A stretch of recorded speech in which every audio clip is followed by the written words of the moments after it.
का ये शब्द वहाँ यूज होता है जहाँ लोगों को कोई चीज़ समझ में नहीं आती है, लोगों को कन्फ्यूजन होती है, और लोगों के अंदर उस पर्टिकुलर सिस्टम के लिए या किसी भी चीज़ के लिए जिसके लिए वो गोरख धंधा शब्द जो है यूज़ कर रहे हैं, तो उसके लिए ट्रांसपेरेंसी नहीं होती, पारदर्शिता नहीं होती, क्लैरिटी नहीं होती, तो वहाँ पर हम यूज़ करते हैं गोरख धंधा। ठीक है, तो आपने कभी सोचा है कि ये गोरख धंधा जो शब्द है, ठीक है, ये कहाँ से ईजाद हुआ, ये कहाँ से आया, इसका ऑरिजिन क्या है, इसका बेस क्या है, और कैसे मतलब इन सब जो चीज़ों की शुरुआत हुई? क्योंकि हम अपने आसपास जो कुछ भी देखते हैं उसके पीछे कोई ना कोई कारण जो होता है, तभी तो वो चीज़ें एग्जिस्टेंस में रहती हैं। अगर उसके पीछे का कोई कारण ही ना हो तो वो जो अस्तित्व में ही क्यों रहेंगे, उसके वो है मतलब उसके पीछे का कोई ना कोई कारण है। और मैं हमेशा कहता हूँ कि reason is always more important than its effect, यानी कि कारण करने से ज्यादा महत्वपूर्ण होता है। तो बात करते हैं गोरख धंधा शब्द की।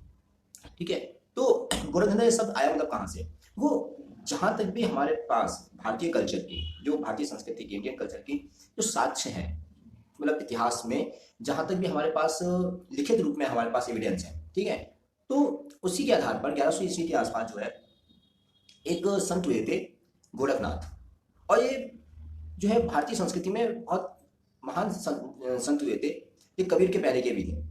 ठीक है, तो ये कबीर, मीराबाई और रैदास ये सब इनके बाद आए हैं। तो गोरखनाथ जी ने खुद को जानने के, सेल्फ अवेयरनेस के, ठीक है, इतने सारे तरीके बताए कि उनके तरीकों को सुनकर लोग कंफ्यूज हो गए कि ये बंदा मतलब क्या कह रहा है, कभी कुछ कहता है कभी कुछ कहता है। ठीक है, शायद उनका एक पर्पस ये रहा होगा उस समय बताने का कि तुम जहां पे भी हो, जिस पॉइंट पे हो, जिस कंडीशन में हो, तुम वहीं से शुरुआत कर सकते हो, और तुम जहां पे भी हो तुम वहीं से शुरुआत कर सकते हो, लेकिन उसका जो एंड पॉइंट है वो एक ही रहेगा।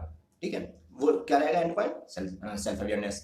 तो उन्होंने सेल्फ अवेयरनेस, अपने आप को जानने के और अपने आप को जानकर, जिसे हम मुक्ति कहते हैं, जिसे हम मेंटल फ्रीडम कहते हैं, जिसे हम मोक्ष कहते हैं, जिसे हम निर्वाण कहते हैं, जिसे हम जो है और भी बहुत सारे शब्द कह देते हैं। तो सेल्फ अवेयरनेस के थ्रू उस पर्टिकुलर फिनोमेना तक पहुंचने के जो बहुत सारे रास्ते बताए, और लोगों को वो सारी जो चीजें कहीं ना कहीं कंफ्यूज करने लगी। ठीक है, लोगों के अंदर उस चीज के लिए बहुत ज्यादा ट्रांसपेरेंसी नहीं आई, पारदर्शिता नहीं आई, क्लैरिटी नहीं आई। तो जब वो कंफ्यूज होने लगे तो फिर उन्होंने एक शब्द जोड़ दिया, गोरख धंधा। ठीक है, कि क्या गोरख धंधा मचा रखा है। तो आई थिंक कि आपको ये बात क्लियर हुई होगी कि ये गोरख धंधा शब्द है, इसका ओरिजिन क्या है, ये कहाँ से निकल के आया है। और ऐसा जो कई बार लोग करते भी है कि जब उन्हें कोई चीज समझ में नहीं आती है ना तो कहते हैं अरे ये बेकार है, या उसका मजाक उड़ा देते हैं। ठीक है, तो जरूरी नहीं है कि जो चीज हमें समझ में नहीं आ रही है वो जो है किसी काम की ना हो, किसी काम की होती है तभी वो एग्जिस्टेंस में होती है। पहले तो ये जो इस बात को समझ लें।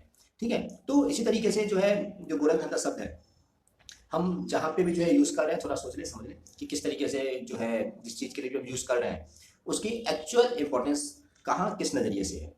ठीक है, और यदि ये वीडियो आपको अच्छी लगी हो तो इसे प्लीज़ शेयर कीजिएगा, लाइक कीजिएगा, और यदि आप चैनल में पहली बार आए हैं तो प्लीज़ इस चैनल को सब्सक्राइब कीजिएगा और बेल आइकन भी दबा दीजिएगा। Thank you so much.